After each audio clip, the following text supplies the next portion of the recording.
Hello বন্ধুরা, আজকে আমার রান্নাগুলো দেখো। ডাল, তিতা কেরেলা ভাজা, ঢেঁড়স ভাজা, এদিকে সোয়াবিন রেখেছি মেয়েদের জন্য। আর সোয়াবিনটা দেখো, এক প্যাকেট খুলেছি, কয়েকটা মাত্র, গুনে মনে হয় 20টা হবে। আমি ভাবলাম মেয়েরা তো এগুলো খাবে না, তার জন্য একটু সোয়াবিন করে নিব। সোয়াবিন কেটে প্যাকেট দেখি এতখানি, মানে এতটুকু তো হবে না, আরেক প্যাকেট আনতে হবে, ঘরে নাইও, থাকলে তো আরেক প্যাকেট দিয়ে দিতাম একসঙ্গে। আমি ভাবলাম এক প্যাকেট দিয়ে বানিয়ে নেই। এখন কেটে দেখি একটুখানি, খালি হাওয়া দিয়ে ফুলিয়ে রেখেছিল প্যাকেটে। আর এদিকে হয়ে গেছে আমাদের জন্য, ডাল হয়েছে,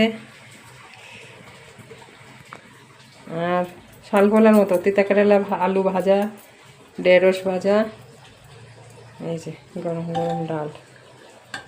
আর এদিকে এটা পরে করব, সোয়াবিন এনে তারপরে একটা। আজকের জন্য এতটুকুই আমার রান্না। আর তো বাসন টাসন পড়েছে, এগুলো ধুবো। বাসন অনেকটা জমেছে, এখানে জমেছে, এখানে জমেছে, কাপড় টাপড়ও বাকি আছে আজকে।